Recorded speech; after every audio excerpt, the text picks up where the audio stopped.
Hello everyone, কি অবস্থা সবার? আজকে আমাদের জেনারেল ম্যাথের যে চ্যাপ্টারটা রানিং চলতেছিল অর্থাৎ সসীম ধারার সেকেন্ড ক্লাসে তোমাদের সবাইকে ওয়েলকাম।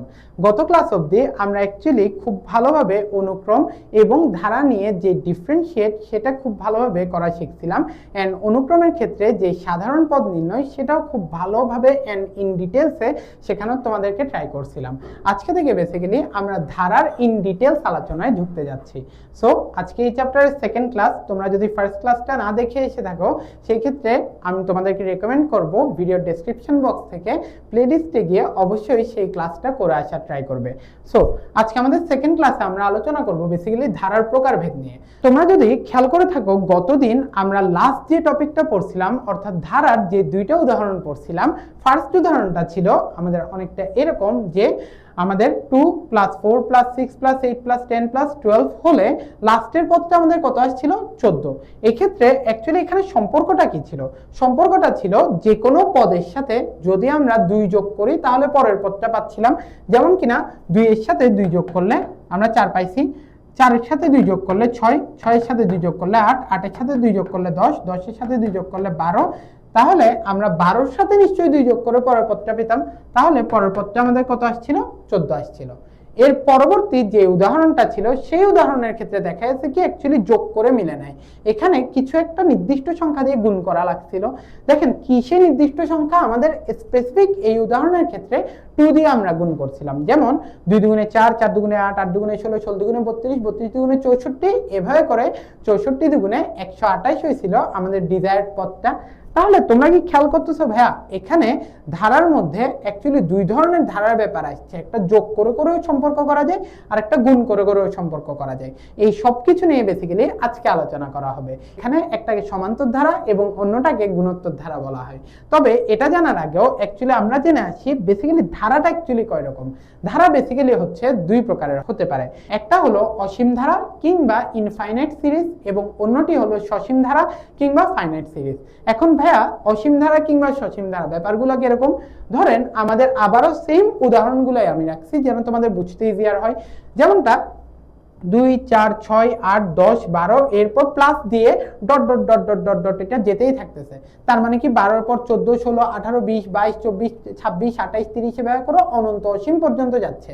কোথায় গিয়ে শেষ হবে অ্যাকচুয়ালি আমরা এটা বুঝতে পারতেছি না প্রশ্নটা দেখে। এই ধরনের ধারাকে বলা হয় কি ভাইয়া? অসীম ধারা, অর্থাৎ যার কোনো সীমানা নাই, শেষ সীমানা নাই। যেমনটা কিনা আরো একটা উদাহরণ দিলাম নিচে, যেমনটা কিনা 2, 4, 8, 16, 32, 64 এভাবে করে 128 এরপর আরো 2 দিয়ে গুণ করে করে সামনের দিকে যেতেই থাকবে, অর্থাৎ এদের কোনো শেষ সীমানা নাই। দ্যাটস ওয়াই এই ধরনের ধারাকে বলা হয় কি ভাইয়া? অসীম ধারা কিংবা ইনফাইনাইট সিরিজ। তাহলে ভাই সসীম ধারা কোনটা? সসীম ধারা নিয়ে বেসিক্যালি আমরা জেনারেল ম্যাথে আলোচনা করি, এন্ড এই অসীম ধারা নিয়ে ইন ডিটেলস আলোচনা করা হবে আমাদের হায়ার ম্যাথমেটিক্সের অসীম ধারা চ্যাপ্টারে। সো সেই চ্যাপ্টারটা দেখলে আশা করি তোমাদের আরো ক্লিয়ার হয়ে যাবে কনসেপ্ট। তবে আজকের জন্য আমরা সসীম ধারা নিয়ে আলোচনা করতেছি। সসীম ধারা কিংবা ফাইনাইট সিরিজ অলরেডি তোমাদেরকে যে উদাহরণগুলো দেখে আসছি সবগুলোই হচ্ছে সসীম ধারার উদাহরণ। কিরকম ভাইয়া? দেখেন অসীম ধারা আর সসীম ধারার মধ্যে মেইন ডিফারেন্স কি? এখানে অসীম ধারার ক্ষেত্রে লাস্ট পদের পরেও ডট ডট ডট ডট দিয়ে এটা সামনের দিকে চলতেই থাকে, কিন্তু দেখেন সসীম ধারার ক্ষেত্রে কিন্তু 2, 4, 6, 8, 10, 12 গিয়ে থেমে গেছে, আর কিছু নাই। কিন্তু আমি চাইলে এর পরের পদটা বের করতে পারি। কিভাবে বের করতে পারি ভাইয়া? আমি বলতে পারবো যে আরেকটা প্লাস দিলাম। কেন প্লাস দিলাম? যাতে পদ হিসেবে আলাদা করতে পারি। 12 যদি হয় এর পরের পদটা কত হবে ভাইয়া? অবশ্যই 14 হবে। সেম গোস ফর আমরা যদি পরের নিচের যে ধারাটা আছে এই ধারার ক্ষেত্রেও দেখি 2 দুগুণে 4, 4 দুগুণে 8, 8 দুগুণে 16, 16 দুগুণে 32, 32 দুগুণে 64। এরপরে কি আর কিছু আছে? নাই। কিন্তু দ্যাট মিনস কি এটা ফাইনাইট কিংবা সসীম, ওখানে গিয়ে ধারাটা শেষ হয়ে যাচ্ছে। তবে আমি চাইলেই ধারাটাকে আরো এক্সটেন্ড করতে পারি। কিভাবে করে? 64কে যদি আমি 2 দিয়ে গুণ করি তাহলে 128 পাবো। আবার 128কে যদি আমি 2 দিয়ে গুণ করি সেই ক্ষেত্রে আমরা 256 পাবো। বোঝাতে পারছি? আচ্ছা, অসীম ধারা আর সসীম ধারার মধ্যে যেই মেইন পার্থক্যটা সেটা হয়তো বা তোমরা অলরেডি বুঝে ফেলতে পারছো। যেখানে শেষ পদের পরেও ডট ডট চিহ্ন থাকবে সেটা হচ্ছে অসীম ধারা, যেখানে শেষ পদের পরে কোনো ডট ডট চিহ্ন থাকবে না বরঞ্চ ওখানে গিয়ে ধারাটা শেষ হয়ে গেছে, সেই ধারাকে বলা হয় কি? সসীম ধারা কিংবা ফাইনাইট সিরিজ। আচ্ছা আসেন তো তাহলে, এই যে সসীম ধারা আবার বেসিক্যালি দুই রকম হতে পারে। একটা হচ্ছে আমাদের সমান্তর ধারা, আরেকটা হচ্ছে আমাদের গুণোত্তর ধারা। এখন ভাইয়া সমান্তর আর গুণোত্তর এই দুইটা ব্যাপার অ্যাকচুয়ালি কি জিনিস? এটা নিয়ে একটু আমরা আলোচনা করি। আচ্ছা দেখেন, ছোটবেলায় আমরা যখন আসলে ছোটবেলায় কি তোমরা অলরেডি এখন বাংলা সেকেন্ড পেপারে তোমরা যখন সন্ধি বিচ্ছেদ পড়ছো তোমরা জানোই যে সমান্তর এই কথাটাকে আসলে ভাঙলে কি হয়, তোমরা চাইলে কমেন্ট সেকশনে জানাতে পারো। সমান্তর এটাকে যদি আমি ভাঙি তাহলে ভাই এখানে হয় কি সমান যোগ অন্তর, সমান যোগ অন্তর হলো সমান্তর। এখন অন্তর বলতে কিন্তু ভাইয়া আবার হার্ট বুঝাচ্ছি না কিংবা দিল বুঝাচ্ছি না, এখানে অন্তর বলতে ভাইয়া বুঝাচ্ছি কি বিয়োগফল।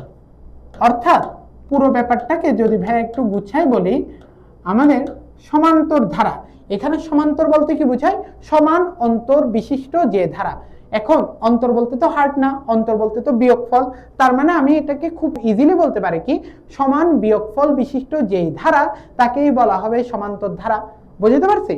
দেখা যাক আসলে বিয়োগফলটা কই আসতেছে ভাই। দেখি আমাদের এই যে এখানে একটা ধারা আছে, আবারও সেম ধারা রাখতেছে ভাইয়া, যাতে হচ্ছে তোমাদের কাছে কনসেপ্টগুলো ক্রিস্টাল ক্লিয়ার হয়। আমাদের ফার্স্ট পদ হচ্ছে 2, 2 এর সাথে 2 যোগ করলে কত 4, 4 এর সাথে 2 যোগ করলে 6, 6 এর সাথে 2 যোগ করলে 8, 8 এর সাথে 2 যোগ করলে 10, 10 এর সাথে 2 যোগ করলে 12। অর্থাৎ দেখেন তো সবসময় 2 যোগ করে করে আমরা কি পরবর্তী পদটা পাচ্ছি না। আমরা কি তাহলে উল্টাভাবে এটাকে ভাইয়া করে বলতে পারবো, আমাদের দেখেন যে কোনো দুইটা পদের মধ্যে আসলে পার্থক্য বলতে কি বিয়োগফল না, বিয়োগফলটা অ্যাকচুয়ালি কত পরবর্তী পদ থেকে ধরেন 12 এবং 10 এই দুইজনের মধ্যে কে আগে আছে কে পরে আছে, অবশ্যই 12 পরে আছে। অর্থাৎ এটা হচ্ছে 12 হচ্ছে পরবর্তী পদ। কেন পদ বলতেছি, কারণ মাঝে প্লাস কিংবা মাইনাস আছে, এই ক্ষেত্রে প্লাস আছে। দেখেন পরবর্তী পদ থেকে এর আগের পদকে যদি বাদ দিই, 12 থেকে 10 বাদ দিলে কত থাকবে 2 থাকবে, 10 থেকে 8 বাদ দিলে এখানে কত থাকবে 2 থাকবে, 8 থেকে 6 বাদ দিলে কত 2, 6 থেকে 4 বাদ দিলে 2, 4 থেকে 2 বাদ দিলেও 2। অর্থাৎ আমরা যেটা বোঝাতে চাচ্ছি, আমাদের সমান্তর ধারার ক্ষেত্রে এমন একটা ধারা গঠন হবে যেখানে যে কোনো পদের সাথে তার আগের পদের পার্থক্য একটা নির্দিষ্ট সংখ্যায় থাকবে। এন্ড এই নির্দিষ্ট সংখ্যাটাকে আমরা কি বলবো সাধারণ বিয়োগফল, কিংবা আমরা বলতে পারবো কি সাধারণ অন্তর। এই যে সাধারণ অন্তর ব্যাপারটাকে অ্যাকচুয়ালি আবার তোমার ইংলিশে বলা হয় কি জানো, অন্তর কিংবা বিয়োগফল, এটাকে ইংলিশে বলা হয় ডিফারেন্স। ডিফারেন্সের ফার্স্ট অ্যালফাবেটটা কি ডি। এই জন্য বেসিক্যালি সাধারণ অন্তর কিংবা সাধারণ বিয়োগফলকে আমরা ছোট হাতের ডি দিয়ে প্রকাশ করব। বুঝতে পারছি পুরো ব্যাপারটা? আচ্ছা দেখেন, সমান্তর ধারার ক্ষেত্রে আমরা বেসিক্যালি এখন আস্তে আস্তে চ্যাপ্টারের ভিতরের দিকে ঢোকার ট্রাই করতেছি। দেখেন এই যে একটা ধারা আছে, এটা অবশ্যই একটা সসীম ধারা। কেন 12 পর গিয়ে কোনো ডট ডট নাই, তাহলে সসীম ধারার মধ্যে দুইটা পার্থক্য, একটা সমান্তর আর একটা গুণোত্তর। সমান্তর ধারার ক্ষেত্রে প্রথম পদকে আমরা সবসময় এ দিয়ে প্রকাশ করব। ঠিক আছে, এটা ব্যাপারটা এভাবে করে মনে রাখতে পারেন। আমাদের অ্যালফাবেটিক্যাল অর্ডারে ফার্স্ট অ্যালফাবেট কি বা প্রথম অ্যালফাবেট কি এ না, দ্যাটস ওয়াই প্রথম পদকেও আমরা এ দিয়ে প্রকাশ করব, ছোট হাতের এ দিয়ে। Point to be noted. সাধারণ অন্তর কিংবা সাধারণ যে বিয়োগফল, ভাইয়া বলে আসছি অন্তরের ইংলিশ কি ভাইয়া ডিফারেন্স, যেহেতু অন্তরের ইংলিশ ডিফারেন্স ওই জন্য আমরা সাধারণ অন্তরকে কি দিয়ে প্রকাশ করব, ছোট হাতের ডি দিয়ে প্রকাশ করব। বুঝতে পারছি কোথা থেকে আসছে? এরপর আসতেছে কি ভাইয়া, এই যে সাধারণ অন্তর কিংবা ডি এর ভ্যালুটা আসলে কি হবে, এটা বের করার জন্য আমরা সবসময় করব কি যে কোনো পদ মাইনাস তার পূর্ববর্তী পদ। কথাটার মানে কি ভাইয়া, যেমনটা কিনা তোমাদেরকে অলরেডি ভাইয়া উদাহরণে দেখাইছি। 12 থেকে এর আগের পদকে যদি আমি বিয়োগ করি, 12 মাইনাস 10 বিয়োগফল কত আসতেছে 2। 10 থেকে যদি এর আগের পদকে বিয়োগ করি, এই ক্ষেত্রেও বিয়োগফল কত আসতেছে 2। অর্থাৎ সবসময় বিয়োগফল 2 না, অর্থাৎ এটা কি কমন একটা বিয়োগফল না, এই জন্য এটাকে বলবো কি সাধারণ অন্তর কিংবা সাধারণ বিয়োগফল। সাধারণ অন্তর বের করার জন্য আমরা কি করছি, যে কোনো পদ নিচ্ছি, 12 তো যে কোনো একটা পদ, তার থেকে এর আগের পদটাকে বিয়োগ দিচ্ছি, অর্থাৎ 10কে বিয়োগ দিচ্ছি। আমি কিন্তু 12 থেকে 8কে বিয়োগ দিই না ভাইয়া। তাহলে আমাদের সাধারণ অন্তর বের করার সূত্র কি, যে কোনো পদ মাইনাস তার পূর্ববর্তী পদ, অর্থাৎ যে পদকে আমি নিছি এর বরাবর আগের পদকে আমি বিয়োগ দিব। আচ্ছা, এরপর আসতেছে কি আমাদের এনতম পদ।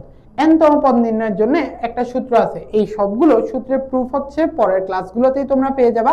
আপাতত হচ্ছে ভাইয়া এই ক্লাসে তোমাদেরকে সূত্রগুলো একটু মেক করে দেওয়ার ট্রাই করতেছি। এনতম পদ নির্ণয়ের সূত্র হচ্ছে a plus n minus 1 into D. ঠিক আছে, ধরেন বললো এই যে আমাদের ধারা আছে 2, 4, 6, 8, 10, 12, এই ধারাটার আমি হচ্ছে 10 এটা কত আসলে 5 নাম্বার পদ না? দেখেন তো 2 হচ্ছে 1 নাম্বার পদ, 2 নাম্বার পদ, 3 নাম্বার পদ, 4 নাম্বার পদ এবং 5 নাম্বার পদ। 5 নাম্বার পদটা কত? 10। আমি একটু দেখি এই সূত্রে বসাইলে আসলে কি 10 আসে কিনা। দেখেন তো আমাদের এই স্পেসিফিক ধারার জন্য a এর মান কত? a বলতে কি বুঝাচ্ছি ভাইয়া? প্রথম পদ। প্রথম পদের ভ্যালু কত? 2 প্লাস n-1। আমাদের 10 বের করতে যাচ্ছে, এটা কততম পদ? আমাদের পঞ্চম পদ, ওই জন্য n এর জায়গায় আমি 5 বসাচ্ছি। 5 - 1 ইন্টু d মানে কত ভাইয়া? d মানে হচ্ছে যেটা সাধারণ অন্তর, কত আসছে এখানে? 2। তাহলে দেখেন আমরা পুরো হিসাব নিকাশ করলে আসলে 10 আসছে কিনা। 2 যোগ 4 দুগুণে 8 which is 10। দেখছেন 10 এর সাথে এই যে আমাদের এখানে ডিজায়ার পঞ্চম পদটা মিলে গেল। তার মানে যে কোনো সমান্তর ধারার ক্ষেত্রে n তম পদ নির্ণয়ের সূত্রটা কি হবে ভাইয়া? a plus n-1 into d। বোঝাতে পারছি? আচ্ছা, এরপর আসতেছে কি n সংখ্যক পদের সমষ্টি। n সংখ্যক পদ মানে কি ভাইয়া? এখানে যেমন ধরেন এই যে এই ধারাটাতে প্রথম পদ, দ্বিতীয় পদ, তৃতীয় পদ, চতুর্থ পদ, পঞ্চম পদ এবং ষষ্ঠ পদ। এখানে কয়টা পদ আছে ভাইয়া? 6টা পদ আছে। 6টা পদের যদি আমি সমষ্টি বের করতে চাই তাহলে ভাইয়া আমার দুইটা সূত্র আছে আসলে। দুইটা সূত্র কি কি হতে পারে? আমাদের প্রথম সূত্রটা হতে পারে n/2 into a plus p। প্রশ্ন আসতে পারে নাইম ভাই এত কিছু বললেন, p জিনিসটা কি এটা তো বললেন না। p হচ্ছে ভাইয়া একটা ধারার যেটা সর্বশেষ পদ হবে। যেমন আমাদের এই গিভেন ধারার ক্ষেত্রে সর্বশেষ পদ কত ভাইয়া? 12। অর্থাৎ 12 হচ্ছে আমাদের জন্য p এর মান। ঠিক আছে, এই জিনিসটার প্রুফ হচ্ছে আমরা এই যে এখানে পড়ে আসবো। দেখেন আমাদের এই স্লাইডটাতে হচ্ছে আমরা বেসিক্যালি পুরো সূত্রটাই প্রুফ করব। সো প্রুফ নিয়ে কোনো প্যারা খাওয়ার কিছুই নাই। নেক্সট ক্লাসগুলোতে তোমরা যে সূত্রের প্রতিপাদন ওগুলাও পেয়ে যাবে পরীক্ষার জন্য। আপাতত জাস্ট ভাইয়া একটু নোট করতে থাকো আমার সাথে। দেখেন n সংখ্যক পদের সমষ্টি নির্ণয়ের সূত্র কি? n/2 into a plus p। এটাকে ভাইয়া আরো একভাবে বলা যায়, এটাকে বলা যায় কি n/2 into 2a plus n-1 into d। অর্থাৎ এটাকে যদি আমি ফাস্ট ফরওয়ার্ড বলি, সমান্তর ধারার ক্ষেত্রে n সংখ্যক পদের সমষ্টি নির্ণয়ের সূত্র কি? n/2 into a plus p অথবা n/2 into twice a plus n-1 into d। বুঝছেন? এখানের মধ্যে আমাদের তাহলে সমান্তর ধারার ক্ষেত্রে a বলতে কি বোঝায়? প্রথম পদ। d বলতে কি বোঝায়? সাধারণ অন্তর। সাধারণ অন্তর কিভাবে করে বের করে ভাইয়া? যে কোনো পদ থেকে তার ঠিক আগের পদকে আপনারা বিয়োগ দিবেন। আর এই সমান্তর ধারার ক্ষেত্রে n তম পদ নির্ণয়ের সূত্র কি? a plus n-1 into d। এবং লাস্টলি সমান্তর ধারার n সংখ্যক পদের সমষ্টি নির্ণয়ের সূত্র কি? n/2 into a plus p অথবা n/2 into twice a plus n-1 into d। বোঝাতে পারছি আই থিঙ্ক।